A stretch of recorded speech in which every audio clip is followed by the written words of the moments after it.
Bismillahirrahmanirrahim. Assalamualaikum warahmatullahi wabarakatuh. Salam sejahtera bagi kita semuanya. Salam, Om Swastiastu, Namo Buddhaya, salam kebajikan. Saya Peri Warjio, Gubernur Bank Desa. Saat ini berada di Financial District Amerika Serikat. Dalam perjalanan ke Washington DC menghadiri sidang IMF dan G20, di mana Indonesia menjadi presidensi G20 tahun 2022 ini. Satu agenda dari 6 agenda prioritas jalur keuangan finance track adalah bagaimana kita bisa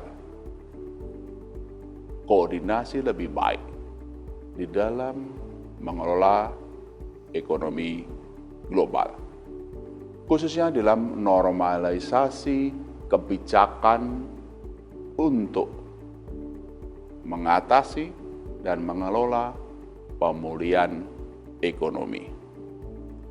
Normalisasi kebijakan dari negara maju, bagaimana itu dilakukan agar tidak berdampak yang tidak diharapkan bagi negara-negara emerging market dan developing country, tentu saja termasuk dampaknya terhadap ekonomi Indonesia. Ada 3 hal yang kita upayakan agar menjadi kesepakatan di dalam jalur keuangan agenda pertama, normalisasi or exit policy. 1, kita menyuarakan kepada negara-negara maju, termasuk dari Amerika, agar di dalam normalisasi kebijakan moneter mereka dan normalisasi kebijakan fiskal maupun yang lain dilakukan secara well calibrated, well planned, well communicated. Dikalibrasi secara baik, tidak ada dampaknya terhadap ekonomi dalam negeri mereka, juga terhadap ekonomi global, direncanakan secara baik dan dikomunikasikan secara baik. Kenapa ini penting? Agar pengaruh dampak dari normalisasi kebijakan negara maju itu tidak berdampak buruk terhadap ekonomi global, terutama terhadap emerging country seperti negara kita, Indonesia.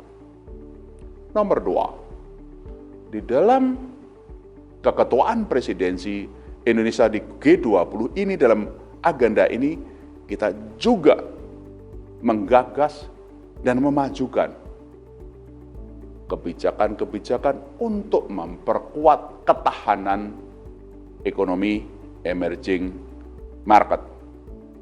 Antara lain, bagaimana kebijakan di emerging market bisa dilakukan secara baik dengan bauran kebijakan moneter makroprudential. Bagaimana pengelolaan arus modal asing, capital flows management, dan langkah-langkah lain supaya negara-negara emerging market lebih tahan menghadapi normalisasi kebijakan dari negara maju dengan kebijakan-kebijakan yang sound dan mendukung ketahanan resiliensi ekonomi terhadap gejolak atau pengaruh global.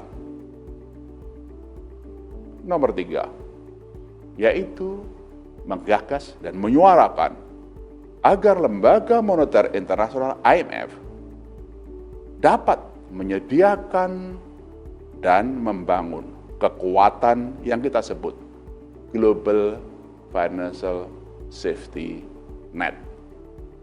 Agar dalam kondisi yang tidak menentu ini, IMF bisa memberikan tidak hanya advice, tapi juga bantuan kepada negara-negara yang memerlukan, termasuk yang dari emerging market dan developing countries, dalam menghadapi global spillover ini, tekanan global ini, untuk bisa lebih bertahan dalam memulihkan ekonomi. Antara lain, dengan kenaikan kuota. Juga bagaimana IMF bisa menyediakan suatu trust fund untuk negara-negara emerging market dalam mengatasi pandemi, juga dalam melakukan resolusi di bidang utang luar negeri. Itulah 3 isu penting di dalam agenda prioritas. Pertama, normalisasi kebijakan dari global di jalur keuangan finance track, yang Bu Menteri Keuangan bersama saya terus menggagas, memajukan sebagai kesuksesan Indonesia dalam presidensi G20 2022 dengan tema Recover Together, Recover Stronger. Peri Warjio, Gubernur Bank Indonesia dari Financial District New York. Sampai jumpa episode berikutnya. Wassalamualaikum warahmatullahi wabarakatuh.